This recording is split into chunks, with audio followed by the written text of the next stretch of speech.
სომხეთი ემზადება, რომ უმასპინძლოს მსოფლიო ლიდერებს ერევანში ხდება ევროპული პოლიტიკური გაერთიანების სამიტის შეკრება, ფორუმის, რომელიც ემანუელ მაკრონის იდეით შეიქმნა და კონტინენტის უსაფრთხოებისა და სტრატეგიული თანამშრომლობის ახალ არქიტექტურას განსაზღვრავს. სომხეთის დედაქალაქში ელოდებიან ევროპული საბჭოს და ევროკომისიის პრეზიდენტებს, ევროკავშირის პირველ დიპლომატს, საფრანგეთის პრეზიდენტს, დიდი ბრიტანეთის პრემიერს, უკრაინის ლიდერს და როგორც ირკვევა კანადის პრემიერსაც კი. ერევანში მიწვეულია ივანიშვილის პრემიერიც, თუმცა ეს გაერთიანებას და ოცნებას შორის ურთიერთობის აღდგენას არ ნიშნავს. ოლიგარქის წარმომადგენლები ამ ფორმატში მონაწილეობდნენ წინა 7 შეხვედრაშიც. პარალელურად ერევანი ისტორიაში პირველად უმასპინძლებს სომხეთი ევროკავშირის სამიტს.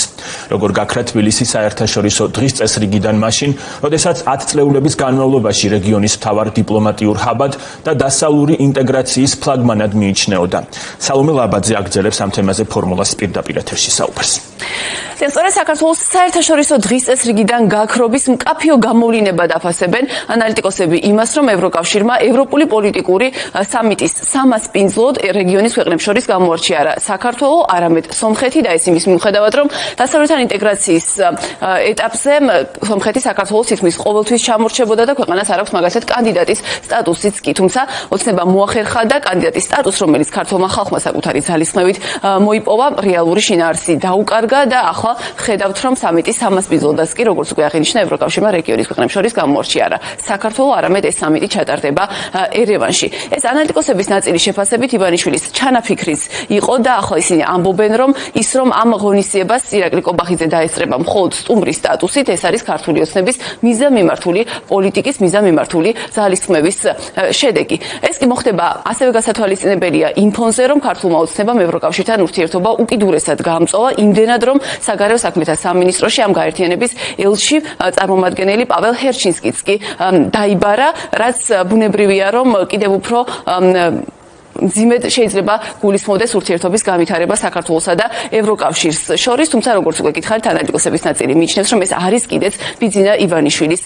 ჩანაფიქრი. ამ ფონზე ქართული ოცნება ანალიტიკოსების შეფასებით მაინც შეეცდება პროპაგანდისტულად გამოიყენოს სომხეთში ირაკლი კობახიძის ვიზიტი და მისი სავარაუდო შეხვედრა ევროკავშირის ლიდერებთან, თუმცა ანალიტიკოსები განმარტავენ იმასაც, რომ იმ შემთხვევაში თუ ქართული ოცნება არ შეასრულებს იმ მოთხოვნებს, რომლებსაც მას მკაფიოდ უყენებს ევროკავშირი და რაც გულისხმობს ქართველი ხალხის სასარგებლო პოლიტიკის წარმოებას, დემოკრატიული პრინციპების დაცვით და ევროპასთან დაახლოებისთვის შესაბამისი ძალისხმევის გაღებით ქართული ოცნებისთვის და ქართული საზოგადოებისთვის ცხადია, რომ ევროკავშირთან საქართველოს დაახლოება არის გამორიცხული და შესაბამისად ნებისმიერი კომუნიკაცია ქართულ ოცნებასთან მხოლოდ ფორმალურ კომუნიკაციად დარჩება. ამ ჩასულით კობახიძე შეეცდება, რომ ასე ვთქვათ, შექმნას ეს შტაბ-ბიჭდება თითქოს ყველაფერი ნორმალურ რეჟიმში არის ევროკავშირთან, თითქოს არაფერი არ შეცვლოდა და თითქოს ჩვეულებრივი რითმით გრძელდება ყველაფერი. რაც იქნება რასაკვირველია ძალიან დიდი ტყუილი. მე ნამდვილად არ მესმის რა აზრი აქვს მის მონაწილეობას ამ მსგავს ღონისძიებაში, რატომ უნდა ჩავიდეს კობახიძე, როდესაც ის თბილისში ხმალამოღებული ებრძვის ევროკავშირს, ისინი ლანძღავენ ევროკავშირის ინსტიტუტებს, ლანძღავენ ჩვენს ევროპელ მეგობრებს, ისინი მაქსიმალურად ეწინააღმდეგებიან ნებისმიერი ფორმით ჩვენს ურთიერთობების დაახლოებას და ვფიქრობ, რომ ამ მის მონაწილეობაში არანაირი სხვადასხვა თუ არა, გარდა იმისა, რომ კიდევ ერთხელ გამოიყენონ ეს პროპაგანდისტული მიზნებისთვის. თავად ის ფაქტი, რომ სომხეთთან მიმართებაში ევროკავშირის ინტერესი იზრდება, არის ძალიან მნიშვნელოვანი. მე მგონია, რომ ეს არის მხოლოდ მისასალმებელი, ჩვენ მაქსიმუმ ხარ უნდა დაუჭოთ ამ დინამიკას, უნდა გვესმოდეს კარგად, რომ ჩართულობას გაზდა სომხეთთან გამოიწვევს საბოლოო ჯამში ძალიან პოზიტიურ დინამიკას მთელი რეგიონისთვის. ძალიან მკვეთრი არის ის მხარდაჭერა, რომელსაც აღუქვამს ერევანს ევროკავშირი და ზოგადად დასავლური სამყარო. ამ ყველაფრის კონტექსტში ძალიან სამწუხარო არის ის კონტრასტი, რომელსაც ჩვენ ხედავთ საქართველოსთან მიმართებით, სადაც პირიქით ვხედავთ, რომ